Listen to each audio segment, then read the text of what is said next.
Shalom, selamat pagi saudaraku yang dikasihi oleh Tuhan. Renungan pagi hari ini, hidup menurut roh, terambil dari kitab Roma 8 ayat 6. Demikian bunyi firman Tuhan, karena keinginan daging adalah maut, tetapi keinginan roh adalah hidup dan damai sejahtera. Manusia hidup bukan dari roti saja, tetapi dari setiap firman yang keluar dari mulut Allah.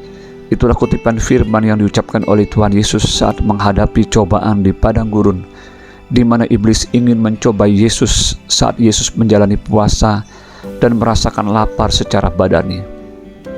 Jawaban Yesus tersebut mengingatkan kita bahwa manusia itu tidak hanya terdiri dari daging saja, namun jiwa dan roh.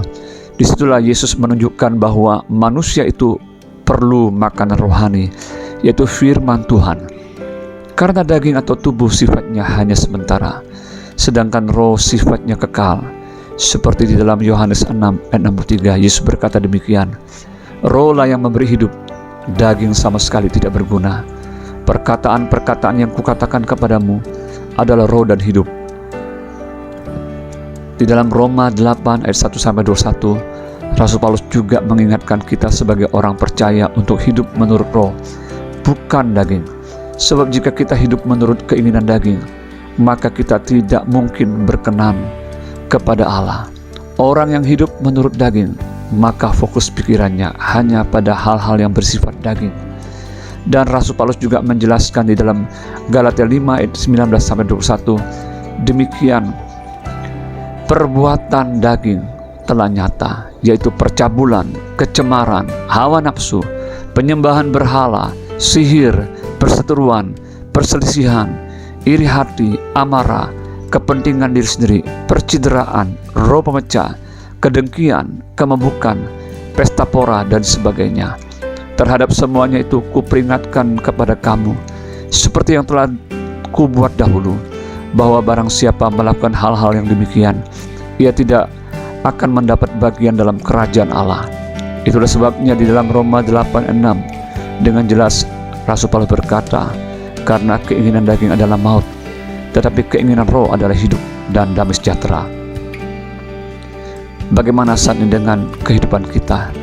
Apakah kita masih berjalan menurut daging kita atau menurut roh, yaitu hidup dipimpin dan berjalan dalam Roh Kudus? Sebab jika kita hidup menurut daging, maka kita akan mati. Tetapi jika oleh roh kita mematikan perbuatan-perbuatan tubuh, maka kita akan hidup. Jika kita hidup dipimpin oleh roh Allah, maka kita adalah anak-anak Allah. Dan jika kita adalah anak-anak Allah, maka kita adalah ahli waris kerajaan Allah, yaitu orang-orang yang berhak menerima janji-janji Allah, yang akan menerimanya bersama-sama dengan Kristus, yaitu jika kita menderita bersama-sama dengan Kristus, supaya kita juga dipermuliakan bersama-sama dengan Dia. Dalam Roma 8:13-17. Saat ini, marilah kita semua mau berjalan dan hidup menurut roh. Salibkan segala keinginan daging kita dan taatlah kepada pimpinan roh. Seperti dikatakan di dalam Galatia 5 24-25, barang siapa menjadi milik Kristus Yesus, ia telah menyalibkan daging dengan segala hawa nafsu dan keinginannya. Jikalau kita hidup oleh roh, baiklah hidup kita juga dipimpin oleh roh. Karena jelas bahwa buah roh ialah kasih, sukacita, damai sejahtera, kesabaran, kemurahan, kebaikan, kesetiaan, kelemah lembutan, dan penguasaan diri. Selamat pagi, selamat beraktivitas. Tuhan Yesus senantiasa memberkati. Shalom.